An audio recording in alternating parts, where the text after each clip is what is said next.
সাজপাৰ আৰু ব্যক্তিত্বৰ প্ৰতিযোগিতাৰ বাবে সেইদিনাখন ছাত্ৰ-ছাত্ৰীসকল সুন্দৰ সুন্দৰ সাজেৰে সজ্জিত হৈ আহিছিল। অসমীয়াৰ অতি মৰমৰ মুগা আৰু পাটৰ সাজৰ বাহিৰেও তেওঁলোকে বিভিন্ন জনগোষ্ঠীয় সাজবোৰেৰে নিজকে তুলি ধৰাৰ প্ৰয়াস কৰিছিল। বেছিভাগ ছাত্ৰ-ছাত্ৰীয়ে প্ৰথম দিনৰ বাবে সেইদিনা ষ্টেজত উঠিছিল এনেধৰণৰ এক প্ৰতিযোগিতাৰ বাবে। তথাপিও তেওঁলোকে সুন্দৰ প্ৰদৰ্শন আগবঢ়াইছিল।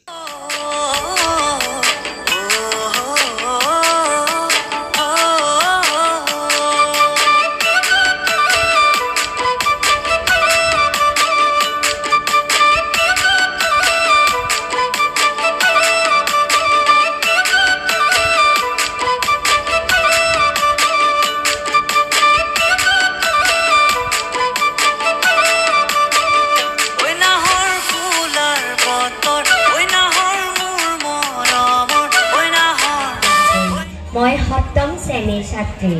মোৰ অভিৰুচি হৈছে নৃত্য কৰা। অষ্টম শ্ৰেণীৰ ছাত্ৰী আৰু মোৰ অভিৰুচি হৈছে নৃত্য কৰা আৰু চিত্ৰাংকন। ধন্যবাদ।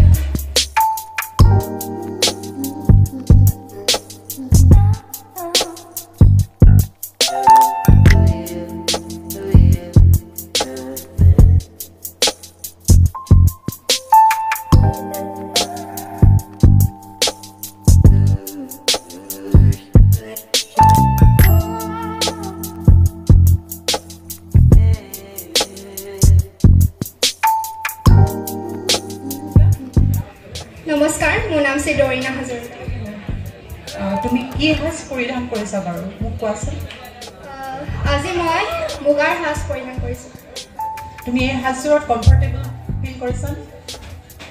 কমফৰ্টেবল ফিল কৰিছোঁ। এখন ৰুমায়ন, তাৰপৰা এইটো ৰিবক, তাৰপৰা এখন কামবু, তাৰপৰা এখন ৰুমখান। অষ্টম শ্ৰেণীৰ ছাত্ৰ। মোৰ অভিৰুচি হৈছে এক্টিং কৰা আৰু আজি মই নতুন যুগৰ নৱপ্ৰভু হিচাপে হৈ আহিছোঁ। নমস্কাৰ, মোৰ নাম শ্ৰীমতী কুকি শইকীয়া। কুকি, তুমি আজি কি সাজ পৰিধান কৰিছা? মই আজি পাটৰ সাজ পৰিধান কৰিছোঁ। আৰু তোমাৰ ডিঙিত এডাল কিবা অলংকাৰ এটা পিন্ধা যেন দেখা পাইছোঁ। এইটো কেনেকুৱা লাগিছে অংশগ্ৰহণ কৰি? ভালেই লাগিছে। মূৰত যি মাৰিছোঁ ইয়াক ফাৰু বুলি কোৱা হয়। আচলতে প্ৰকৃত ফাৰুখন মুগাৰে বোৱা হয়, কিন্তু মোৰ ওচৰত উপলব্ধ নাছিল কাৰণে এইখনকে মাৰিবলগীয়া হ'ল। আৰু এই চোলাটোক কোৱা হয় ফাচু বুলি। মেখেলাখন সংলগ্ন নহয়। অসমীয়া মহিলাসকলে যিখন মেখেলা পৰিধান কৰে সেইখন মেখেলা দুয়োমূৰৰ পৰা সংলগ্ন হৈ থাকে, কিন্তু এইখন মেখেলা তেনেধৰণৰ নহয়। এইখনক কোৱা হয় ফাচিন আৰু এই চেলেংখনক কোৱা হয় ফাচি। নেকলেছ। তাৰপিছত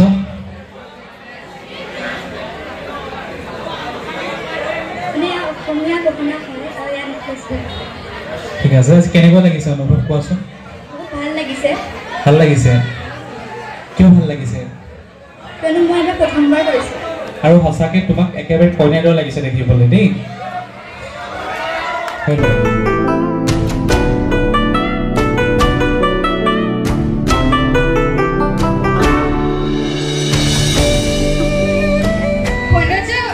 সাধাৰণতে মানুহে যোনটো দেখে সেইটো নহয়, অন্তৰৰ পৰা সৌন্দৰ্য হ'লে মানুহগৰাকী সৌন্দৰ্য বুলি ক'ব পাৰে।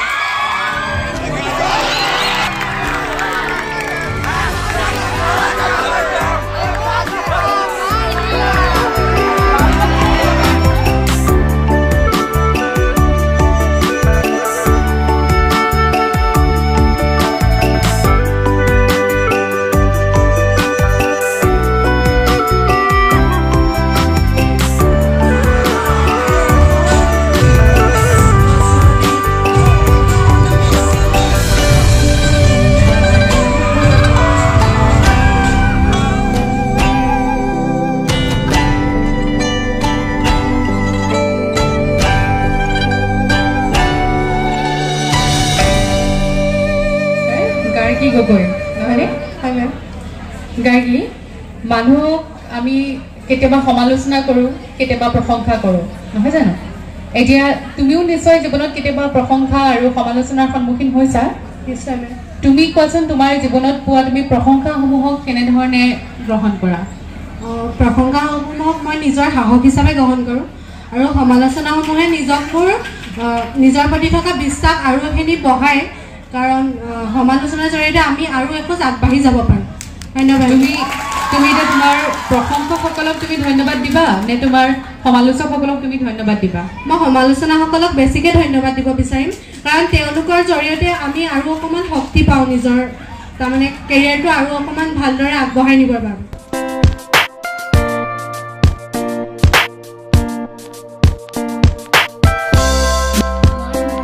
তোমাৰ মাজত এনেকুৱা থকা যিকোনো দুটা ভাল গুণৰ কথা ক'ব লাগে তোমাৰ দুটা গুড কোৱালিটিজ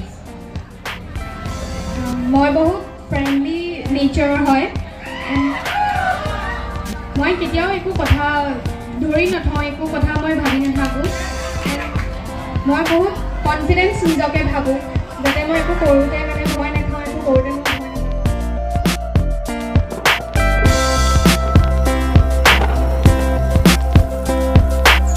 তুমি যদি নিজকে 5টা শব্দৰ ভিতৰত নিজক পৰিভাষিত কৰিব বিচাৰা তেতিয়াহ'লে তুমি কেনেধৰণে পৰিভাষিত কৰিবা মই সকলোৰে লগত মিলি থাকি ভাল পাওঁ আৰু আনক সহায় কৰিও ভাল পাওঁ আৰু মই যিখিনি জানো মই ক'বলৈ গ'লে মই নাচি ভাল পাওঁ আৰু সেই নাচখিনি মই আনক শিকাই ভাল পাওঁ সঁচা বন্ধু বুলি ক'লে বিপদতো যেতিয়া লগতে থাকে আৰু ফূৰ্তি টাইমতো একেলগে থাকে আনন্দৰ টাইমতো তোমাক বৰ খঙত থকা যেন লাগিছে ভাল নাই লগা নেকি বৰ খঙত সেইধৰত থিয় হৈ থকা যেন লাগিছে সেইকাৰণে বোলো মাতিয়ে দিওঁ নেকি খঙত থিয় ভাল লাগিছেনে কিয় ভাল লাগিছে এনেই ভাল লাগিছে কেনেকুৱা অনুভৱ কেনেকুৱা মোৰ যিহেতু ফাৰ্ষ্ট টাইম সেইকাৰণে ভয় লাগিছে ঠিক আছে মই ভিডিঅ'গ্ৰাফী কৰি ভাল পাওঁ পয়েট্ৰি কৰি ভাল পাওঁ ভাল লাগিছে আগতে অংশগ্ৰহণ কৰিছা আগতে নাই কৰা আজি প্ৰথম অনুভৱ খুব ভালেই তেতিয়াহ'লে ভাল মোক এটা কথা কোৱা তুমি তোমাক মানুহে পিছলৈ কেনেধৰণে মনত ৰখাটো তুমি বিচাৰা মোক মানুহে পিছলৈ মোৰ ভাল কামৰ দ্বাৰা মনত ৰখাটো মই বিচাৰোঁ